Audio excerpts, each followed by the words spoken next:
पूजा पाई उत्सव मुखर होई उठिछि विभिन्न काली मंडप। प्रति छकरे आकर्षणीय तोरण सांगकु रंगीन आलोकमाଳରେ झलसुछि सहर। भଳିकी भଳି शैली मां काली भक्त मानकु दर्शन देउछन्ते। एही अवसर रे देवगढ़ जिला बारकोटर प्रसिद्ध काली पूजा धूमधाम रे आगे चलिछि। चलित वर्ष 32तम पूजा मंडप रे पालित होतबा बेले मां श्यामकालीଙ୍କ पूजा दर्शकଙ୍କ मन मोहिछि।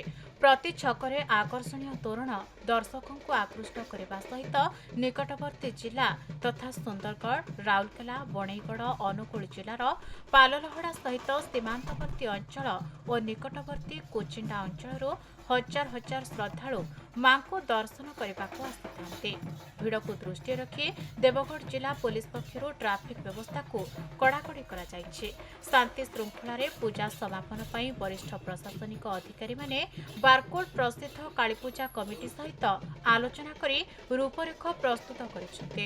तेबे मां को पूजा 8 रु 10 दिन धरी चलुवा बेले चलित वर्ष प्रसिद्ध कालीपूजा बजेट 30 रु 35 लाख अनुमान करा कालीपूजा कमिटीर सभापति श्री प्रकाश कुमार पाणी कहते। बारकोटर कालीपूजा ना एक ए अंचल देवगढ़ जिलार महोत्सव परिणत होती।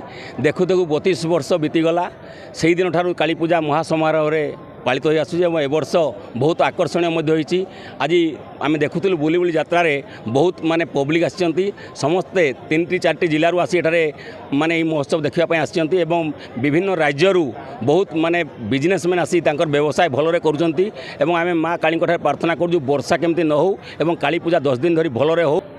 द्वितीय दिन रे डांस ग्रुप गुटे भुवनेश्वर आसीजन आउ आज देखी पारे जन समागम बहुत अधिक आउ आज यात्रा आमर तृतीय दिन रे आगामी दिन रे चतुर्थ पंचम षष्ठ दिन रे आहरी बहुत भिड़ हम बहुत लोकंकर बहुत श्रद्धालुंकर एठी समागम आशीर्वाद अच्छी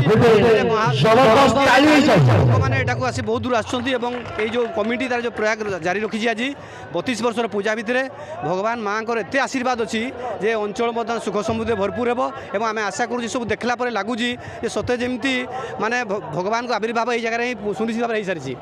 देवगढ़ देवानंद नायक रिपोर्ट खबर ओडिशा।